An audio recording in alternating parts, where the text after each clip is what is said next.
Shalom adik-adik yang di rumah. Gimana kabarnya pagi ini? Luar biasa.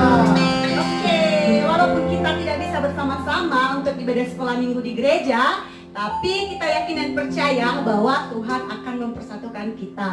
Nah adik-adik, sebelum kita lebih lagi untuk menyembah dan memuji Tuhan, mari kita tepuk semangat dulu ya. 1, 2, 3, tepuk semangat. Semangat.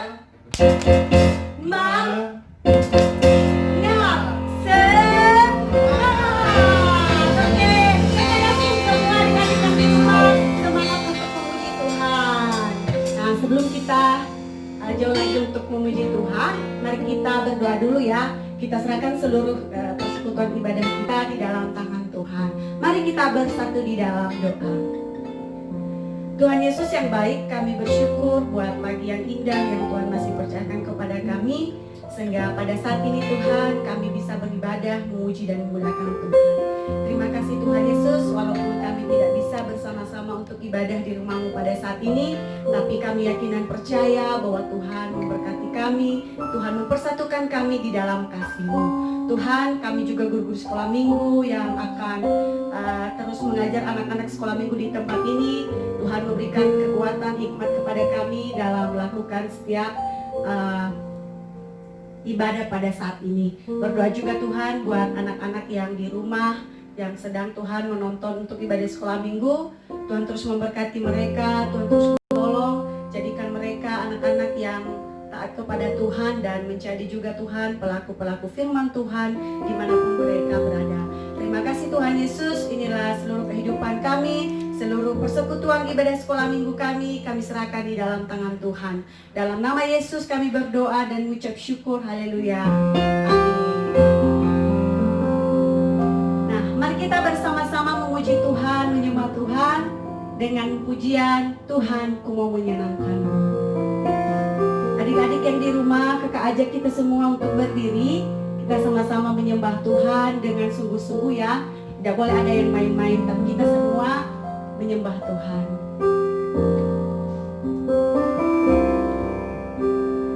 Tuhan, ku mau menyenangkanmu.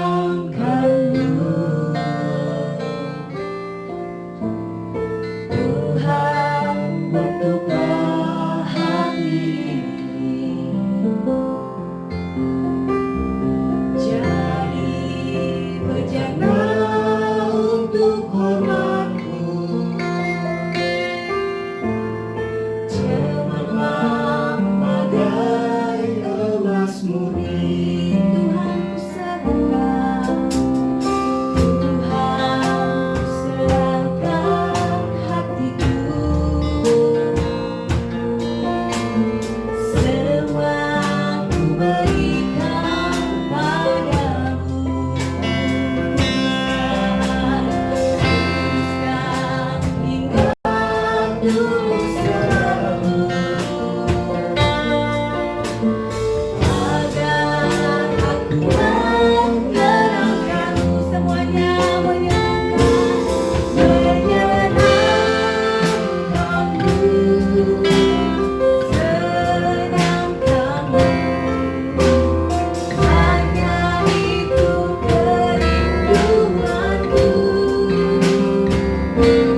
nyanyi lagi. Oh sukacitaku. Woo! Woo!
cinta Yesus selamanya.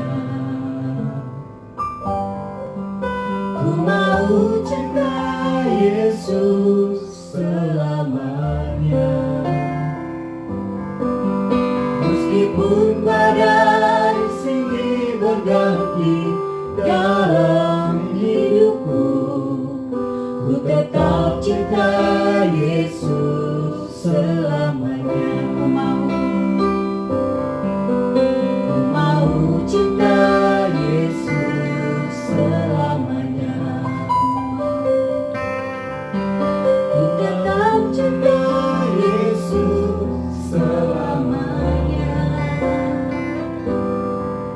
Meskipun badai silih berganti dalam hidupku, tetap cinta Yesus selamanya.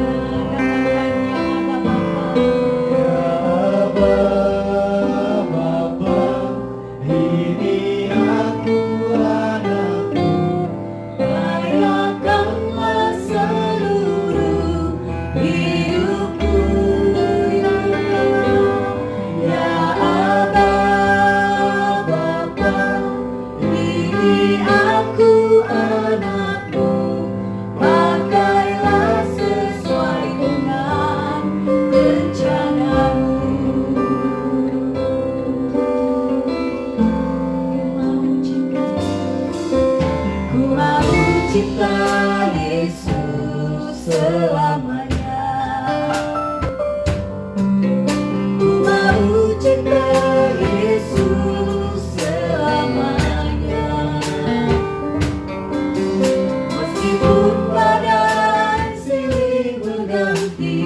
dalam hidupku, ku tetap cinta Yesus selamanya. Ya Allah, ya Allah, Bapa, diri aku anakku, layakkanlah seluruh hidupku. Ya Allah, Bapa, diri aku anakku, pakailah sesuai dengan rencana Bapa. Ya Allah, Bapa, diri aku anakmu, layakkanlah seluruh hidupku. Ya Allah, Bapa, diri aku anakku, pakailah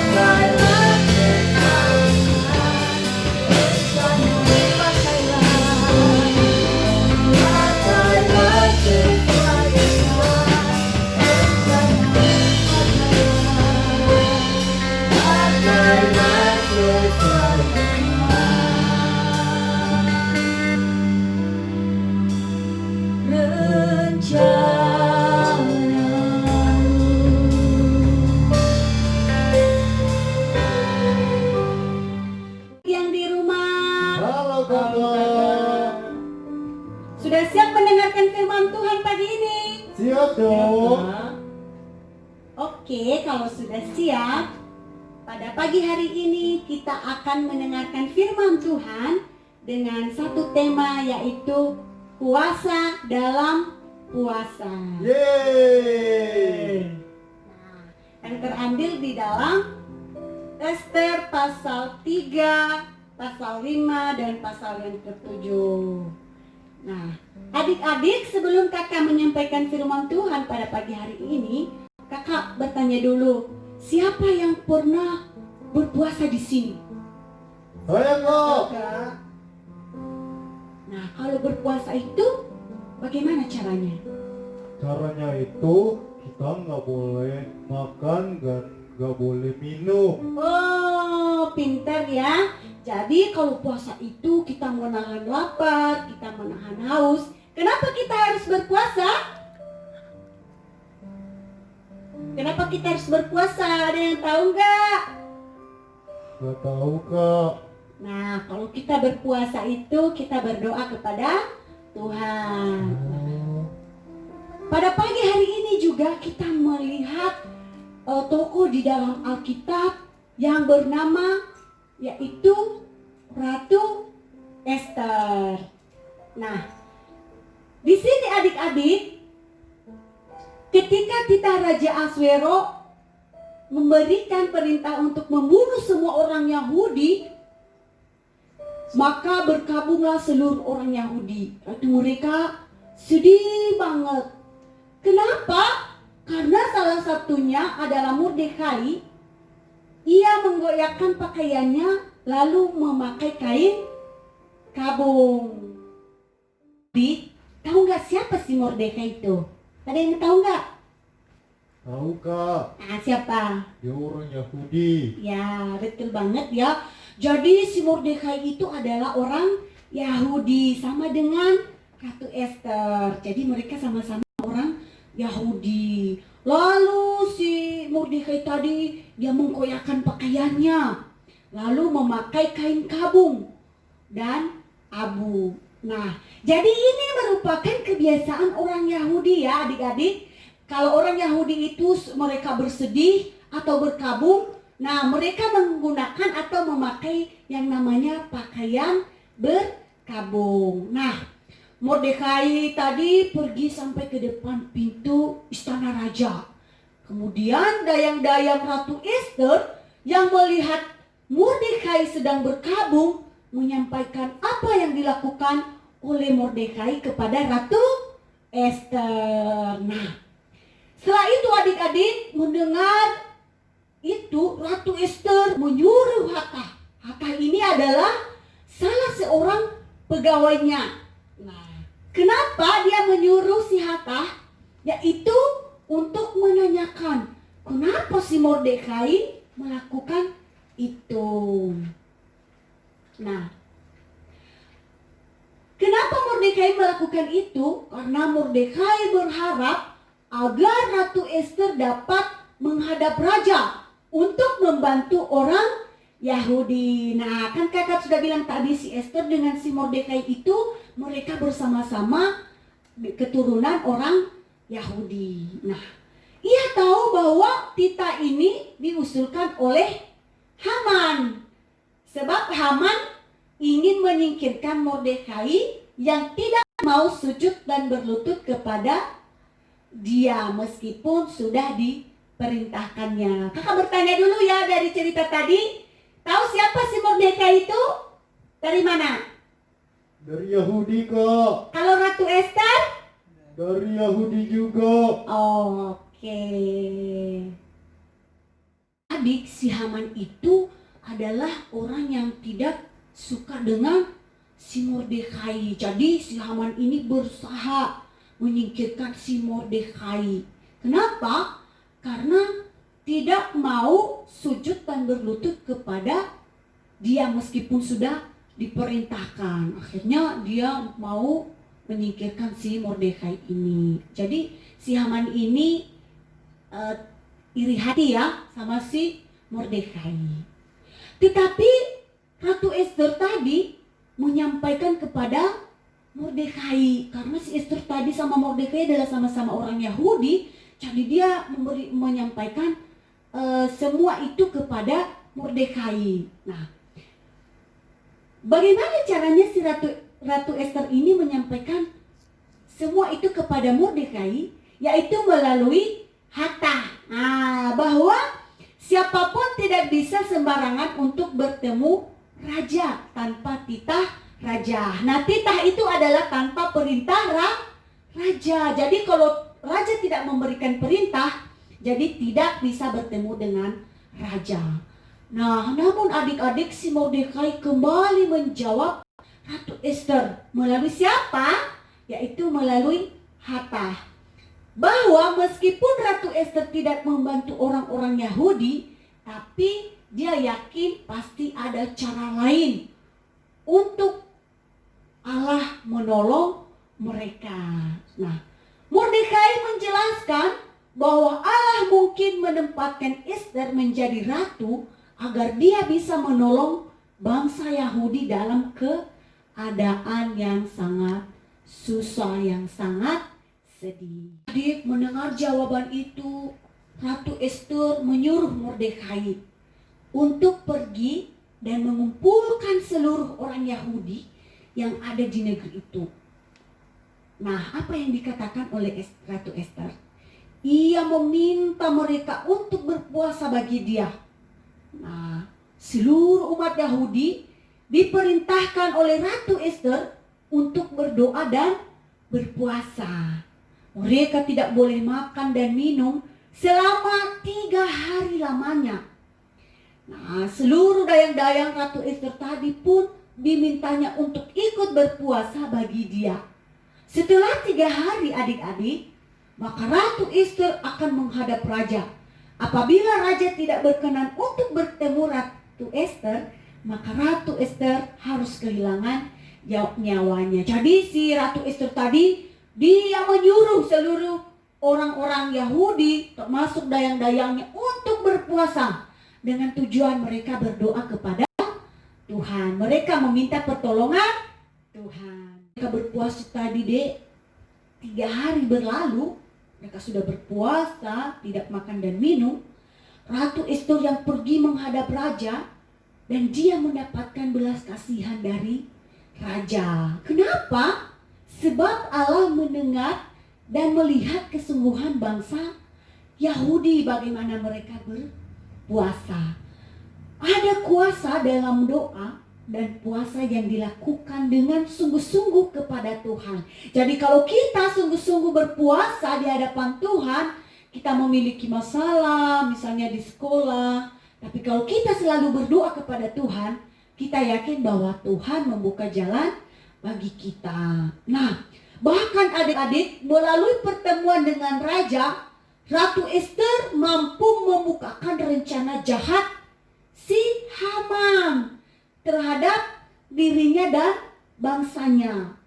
Maka Raja pun menghukum Haman dan membatalkan titah untuk membinasakan orang-orang Yahudi. Jadi titah atau perintah tadi untuk membunuh orang Yahudi dibatalkan oleh Raja. Kenapa? Karena Tuhan menolong bangsa Yahudi.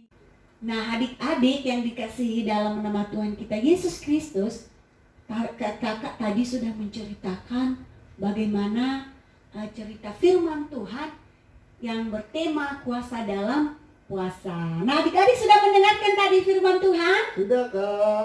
Oke, kalau adik-adik sudah mendengarkan firman Tuhan, kakak mau bertanya ya.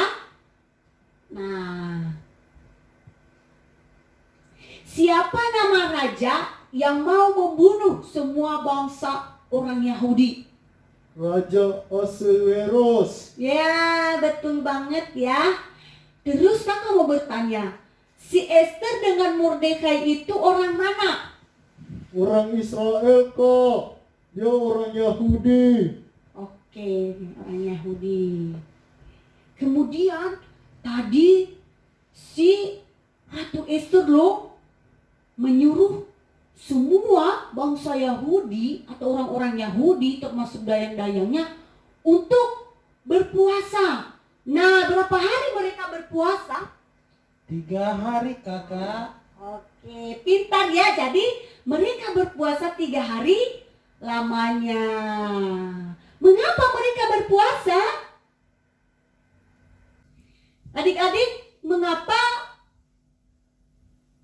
Ratu Esther menyuruh orang Yahudi untuk berpuasa? Mengapa orang-orang Israel atau orang-orang Yahudi disuruh oleh Ratu Esther untuk berpuasa?